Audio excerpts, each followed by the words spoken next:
The sun was just beginning to dip behind the palm trees of Desert Vista Estates when the confrontation began. It was a kind of neighborhood where the gates were always closed, the lawns always trimmed, and the HOA president always seemed to be watching. On this particular evening, Leonard Brooks had just returned home from a long day at the office, his briefcase still in hand as he stepped out of his car. He was looking forward to a quiet dinner with his wife, maybe a little jazz on the patio, and the comfort of knowing he'd finally made it to a place where he could relax. But as he walked toward his front door, he heard the unmistakable click of heels on pavement and the sharp, clipped voice of Marjorie Simmons, the self-appointed queen of the HOA, known to everyone as Karen behind her back. "Excuse me," she called, waving her phone in the air as if it were a badge. "I need to speak with you about your hedges, and the color of your mailbox, and—" Leonard paused, turned to face her with the calm patience of a man who dealt with far worse in boardrooms and courtrooms. "Good evening, Marjorie. I'm just getting home. Could we meet tomorrow?" But Marjorie was already marching up the walkway, her eyes scanning the house as if searching for violations. "I need to come inside and inspect your property. There have been complaints." Leonard shook his head, his voice polite but firm.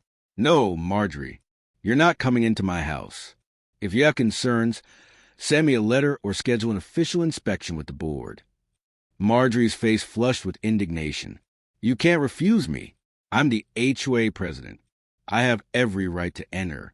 Leonard maintained his position without shifting his expression. "Actually, you don't, unless a court order or my permission is required. Please leave my property." The standoff drew the attention of a few neighbors who watched from a distance, some with curiosity, others with quiet amusement. Marjorie, sensing her authority slipping, pulled out her phone and dialed 911, her voice rising in manufactured distress. "Yes, hello? I need the police.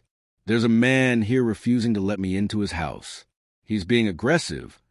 Leonard couldn't help but chuckle, shaking his head as he leaned against his car. He knew exactly how this would play out.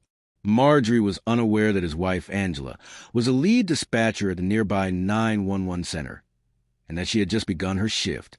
Inside the Brooks home, Angela settled into her chair, headset in place, ready for another evening of fielding emergencies and neighborly disputes. When the call came in, she recognized Marjorie's voice immediately. 911, what's your emergency?" "This is Marjorie Simmons, HOA president at Desert Vista Estates. There's a man here. He won't let me in his house. He's making threats." Angela muted her mic for a split second, rolling her eyes. She'd heard Marjorie's complaints before about barking dogs, about kids riding bikes too fast, about suspicious people who always seemed to be her neighbors of color. She unmuted, her voice calm and professional. "Ma'am, is anyone in danger right now?" "He's refusing to comply. I demand you send someone right away." Angela took a deep breath, her training kicking in. "Ma'am, refusing to let someone into their home is not a crime. Are you in jeopardy?" Marjorie sputtered, her frustration mounting. "He is acting hostilely. I'm the HOA president." Angela kept her tone even. "Ma'am, unless there's an emergency or a crime in progress, the police cannot intervene in HOA disputes. I suggest you leave the property and contact the board if you have concerns." Outside, Leonard watched as Marjorie's face twisted in confusion and anger. While holding onto her phone, she glared at him. "They're not taking me seriously. I'll have your house foreclosed." Knowing who was on the other end of the line, Leonard grinned. "You might want to listen to the dispatcher, Marjorie. She understands the law." As suspicion grew, Marjorie's eyes became narrower. "How would you know?" Leonard just shrugged, enjoying the rare moment when the tables were turned. The neighbors, sensing the drama was over, drifted back to their homes, some shaking their heads, others quietly cheering Leonard's calm resolve. Marjorie, defeated but unwilling to admit it, stormed off down the street, still muttering into her phone. Leonard walked inside, setting his briefcase down and greeting Angela with a kiss. "Rough call," he joked. Angela grinned, pulling off her headset. "You don't know." They laughed together, the tension of the evening melting away. For Leonard, It was just another reminder that sometimes the best defense against a bully was a little knowledge, and the right person on the other end of the line. The next morning, the story of Marjorie's failed 911 call was already making the rounds in Desert Vista Estates. Leonard received a series of texts from neighbors, some of whom were amused, some of whom were incredulous, and some of whom simply sent thumbs-up emojis. He chuckled as he scrolled through the messages, sipping his coffee at the kitchen island while Angela read the local news on her tablet. She made fun of him by nipping him with her elbow. "You're a little bit of celebrity now." "I think you handled it perfectly." Leonard grinned, but he knew Marjorie wouldn't let things go so easily. Sure enough, as he stepped outside to water the front garden, he spotted her across the street, clipboard in hand, whispering to a small group of residents. She gave him a glare and turned away, her posture rigid with anger. Leonard shook his head, determined not to let her pettiness ruin his day. The hum of the neighborhood provided a reassuring background as he worked from his home office throughout the morning. Around noon, Angela called from the other room. "You might want to see this." She'd pulled up a post on the community's private social network. Marjorie had written a long, rambling message accusing Leonard of obstructing HOA business and creating a hostile environment. The comments, however, told a different story. Dozens of neighbors chimed in, most offending Leonard's right to privacy, and calling out Marjorie's overreach. "He's always been respectful," one wrote. "You cannot simply barge into someone's residence." Another added, "The HOA is supposed to serve the community, not harass us." Leonard felt a wave of relief. For years, Marjorie had ruled the HOA with an iron fist, intimidating residents into compliance. But now, it seemed, people were finally pushing back. That afternoon, Leonard received an email from the HOA board, requesting a meeting to discuss recent events. He responded promptly and agreed to meet the following evening at the clubhouse. Angela offered to join him, but Leonard shook his head. "I can deal with this. Besides, I think the board needs to hear from me directly." The next day, Leonard arrived at the clubhouse to find the board members already assembled, Marjorie seated at the end of the table, her expression a mix of smugness and anxiety. The board president, Mr. Chun, welcomed Leonard and invited him to speak. Leonard explained the events of the previous evening, emphasizing his right to privacy and the importance of respecting boundaries. He spoke calmly, laying out the facts and referencing the HOA bylaws that clearly stated inspections require notice and consent. When he finished, Mr. Chun gave a thoughtful nod. "Thank you, Mr. Brooks. We appreciate your candor." "Marjorie, do you have anything to add?" Marjorie launched into a tirade about maintaining standards and protecting property values, but her words rang hollow. The other board members exchanged glances, and one finally spoke up. "Marjorie, you can't use your position to harass residents. That's not what the HOA is for." The board voted to issue Marjorie a formal warning and to review the HOA's inspection policies. Leonard left the meeting feeling vindicated, but also hopeful. Maybe, just maybe, this was the beginning of real change in Desert Vista Estates. That night, as he and Angela sat on the patio, the desert breeze cool against their skin, Leonard felt a sense of peace he hadn't known in years.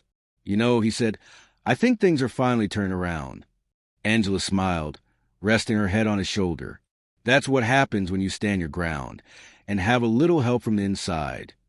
The days that followed brought a quiet but unmistakable shift in the atmosphere of Desert Vista Estates. For the first time in years, neighbors who had once kept their heads down began to greet Leonard with genuine warmth, stopping to chat as he walked his dog or worked in the yard.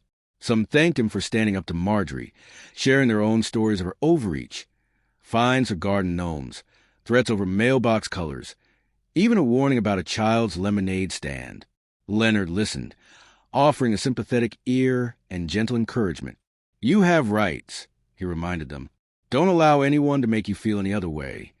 Angela, meanwhile, found herself fielding fewer nuisance calls at the dispatch center. Word had spread about Marjorie's failed 911 stunt, and it seemed the community was less willing to indulge her theatrics.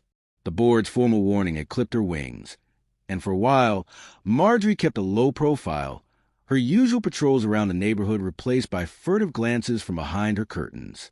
But there was resistance to change.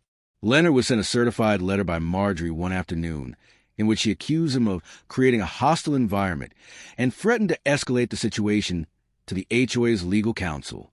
Leonard read the letter with a sigh, then handed it to Angela, who rolled her eyes. She just doesn't know when to stop, you might ask. Leonard gave a head shake, but he didn't seem concerned. He drafted a polite but firm response, citing the HOA bylaws and reminding Marjorie that any further harassment would be documented and reported to the board. He copied the entire board on the email, ensuring there would be no more private threats. The next HOA meeting was the most crowded in years. Residents packed the clubhouse, eager to see what would happen next. Marjorie tried to rally support, but her usual allies were silent, unwilling to risk further backlash. The board unanimously rejected her attempt to introduce a motion to expand her inspection authority. Instead, Mr. Chun proposed a brand new homeowner bill of rights that detailed specific safeguards for residents' rights to due process and privacy. The motion passed unanimously, and the room erupted in applause. Leonard was filled with pride, not just for himself but for the community as a whole. After the meeting, several neighbors approached him, expressing gratitude and relief. "You gave us the courage to speak up," one woman said, her voice trembling with emotion. "Thank you." Their words humbled Leonard and made him smile.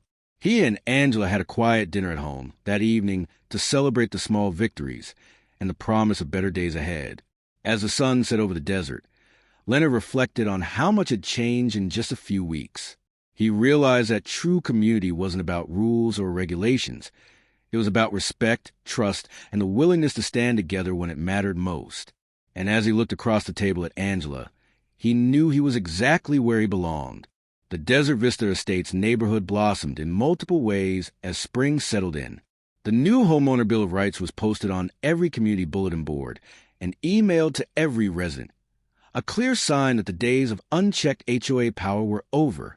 Leonard noticed a difference immediately. Neighbors who had once been wary now waved from their porches. Children played freely in the cul-de-sacs, and the air was filled with the easy laughter of people who finally felt a home. Marjorie, stripped of her authority and reputation, kept to herself, her once frequent patrols replaced by quiet walks at dusk, head down and clipboard nowhere in sight. The board, energized by the community's support, launched new initiatives. Block parties, neighborhood cleanups, and even a community garden, all designed to bring people together rather than drive them apart. Leonard and Angela became unofficial ambassadors of this new spirit, welcoming newcomers and helping resolve disputes with empathy and fairness. Angela's role as dispatcher became something of a neighborhood secret. Residents joked that if you wanted a real emergency handled, you called her first. One evening, as the sun dipped low and the sky blazed orange, Leonard hosted a barbecue in his backyard. The turnout was bigger than he'd ever imagined. Families brought side dishes, kids chased fireflies, and even Mr. Chin manned the grill. As the night wore on, neighbors gathered around the patio, sharing stories of how far the community had come. Someone raised a toast to Leonard and Angela, thanking them for their courage and kindness. Leonard simply smiled and said, "We just wanted to make this a place where everyone feels safe and respected," which made him feel a little embarrassed. Angela squeezed his hand, her eyes shining with pride. Later, as they cleaned up together, Leonard looked out over the yard, now quiet and peaceful. He thought about the journey from that tense evening with Marjorie to this moment of genuine connection. He realized that real change didn't come from winning arguments or issuing warnings. It came from standing up for what was right, and from a quiet, everyday act of kindness that built trust over time. Angela put her head on Leonard's shoulder as they sat together under the stars. "You know," she whispered, "I think we finally found our home." Leonard grinned as he felt her words sink deeply into his heart. Whatever challenges the future might bring, he knew they would face them together, with patience, with humor, and with the unshakable belief that every voice in their community mattered. And as the last lights flickered out across Desert Vista Estates, Leonard felt a peace he'd never known before. A peace built not on rules or authority, but on respect, love, and the quiet power of standing your ground.